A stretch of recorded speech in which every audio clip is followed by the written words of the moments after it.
Top of the morning, good afternoon, and hello to all the wonderful listeners out there. Dermot Butley here. All right, this month we are reading The Power of Love by Steve Chandler and Trevin Timbeck.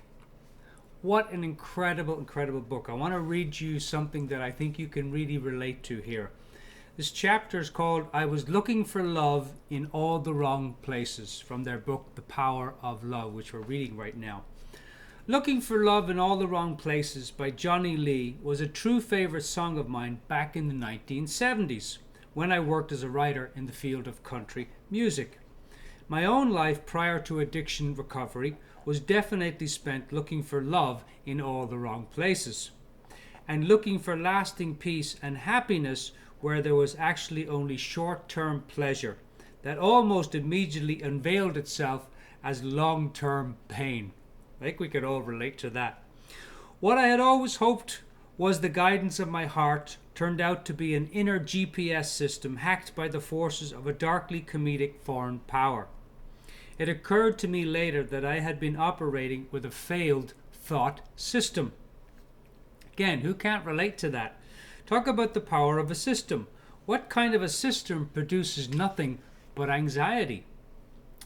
The iconoclastic spiritual teacher Paul Hederman nailed it for me when he said, if you have faith in a failed thought system, you're going to have tons and tons of anxiety. This book is incredible. It's so on the nail.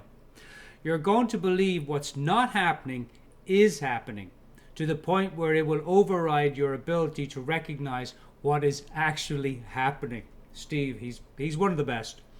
What was actually happening was looking for love in all the wrong places.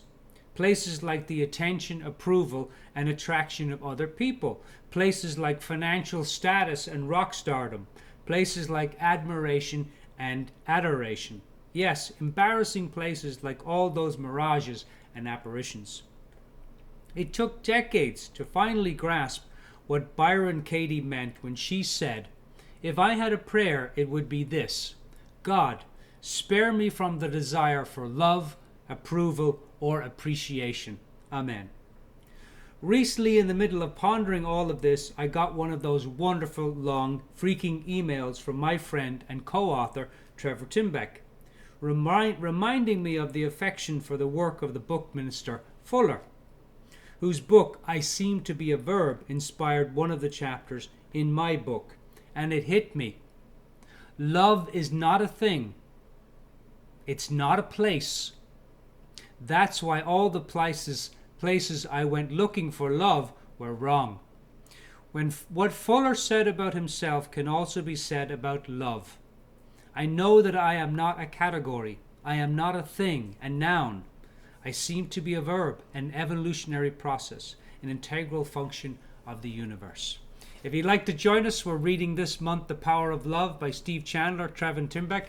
I'll leave a link down to pick up a copy of the book, and also to join the My Better Life book club. We're going to have Trevor, one of the co-authors, coming in on November 21st.